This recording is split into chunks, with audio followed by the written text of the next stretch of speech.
спортен педагог от 24 години. Занимавам се с съставна оздравителна гимнастика. Най-често проблемите, които споделят майките, които идват при мен за оздравителна гимнастика, е, че тяхните дъщери са с ненормено тегло и не желаят да влизат в фитнеса, понеже там има страшно много хора и изпитват някакво неудобство или по някакъв начин не се чувстват добре. Това, което бих ви предложила аз, е в домашни условия, без уреди, без тежки упражнения, без тежки уреди и без наставленията на някой строг инструктор, да правите ежедневно няколко упражнения.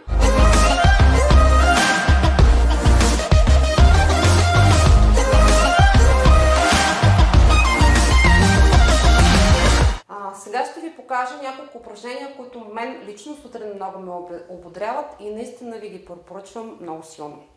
Разбира се, това, което трябва да имате, е една малко по-мека стелчица и лягайки да изпълните краката напред максимално и да се опитате да държите колената плътно до пода.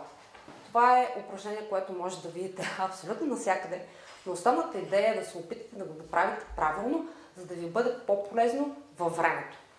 И изтягате максимално ръцете напред, като се опитвате да хванете пръстите.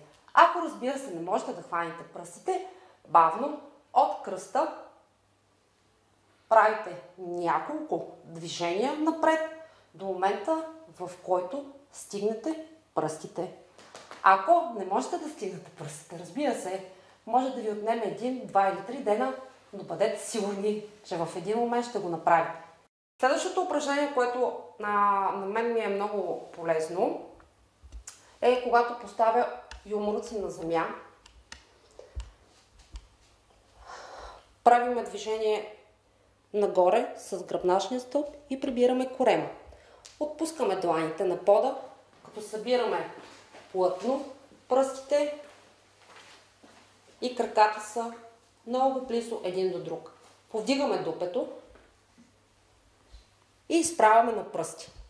В момента, в който изправяме на пръсти, се опитвате да отпуснете максимално питите, докато стигнат земята. И навеждате плътно главата, гледайки поглед към корема.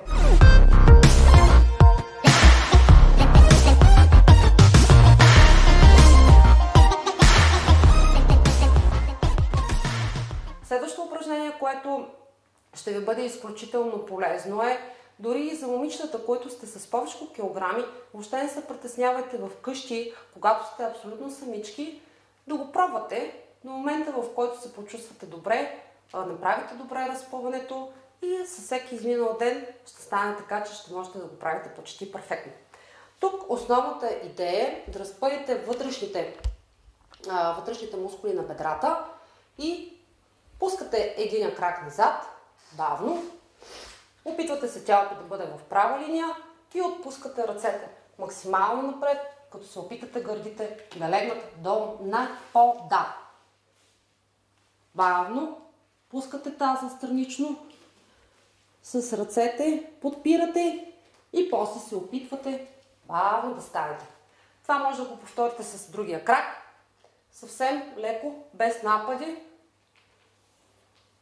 Прибирате единия крак към корема, отпускате другия крак назад, разпъвате петата максимално и отново опъвате ръцете и отпускате таза на другата страна. Прибирате бавно, всичките движения трябва да ви бъдат през стретчинг упражнения вкъщи, много плавни и много бавни. Едно упражнение ще ви покажа и за момичетата, които им е трудно да правят коремни преси, но могат да опитват всекидневно, когато имат време и по което време на деня желаят. Бавно отпускате гърба на пода, прибирате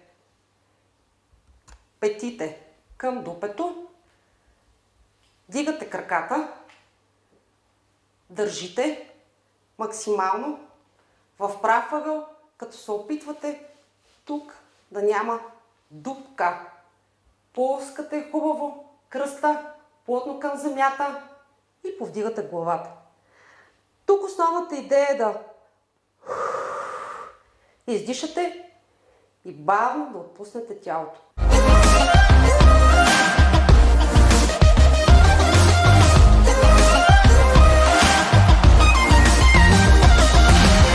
Още едно любимо за мен упражнение, което много ми е помогнало, дори и след раждането. Мога да ви споделя, че качих почти 40 кг. Да прибереме бедрата.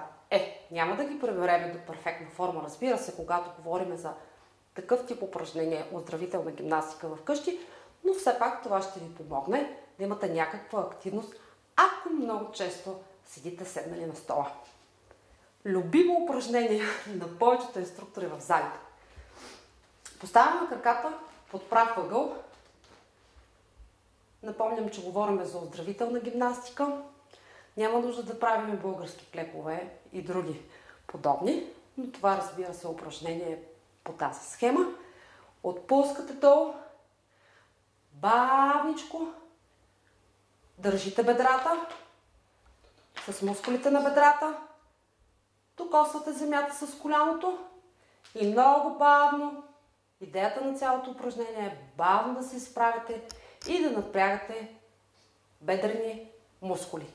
Тук включваме заден бедрен, преден бедрен мускул, както и глутеус. Можете да го направите с дихателна подготовка през цялото време.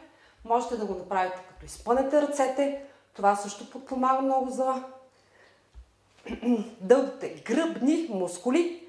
И бавно, колкото по-бавно се изправите с вашата собствена тежест, толкова по-добре за вас. Сега можете да се концентрирате как точно дишам, да гледате как точно дишам.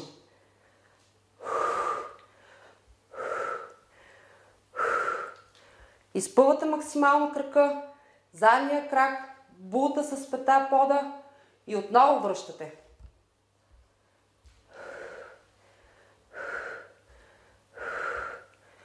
Бавно се изправяте, прибирате, смяна на крака. Това, което е много важно, да сте под прав ъгъл. Бавно пускате, дишате равномерно, докосвате с коляно и отново изправяте. Бавно.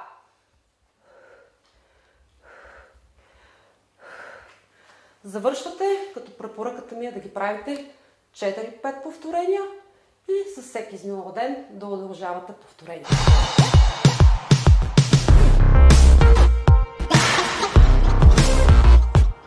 За финал мога да ви споделя, че по-хубаво нещо от физическата дейност няма, защото това, което зависи от нас е да правим упражнения. Това, което не зависи от нас е, когато влезем в магазина, там взимаме това, което всъщност ни предлагат. Пожелавам ви да бъдете здрави и спортувайте!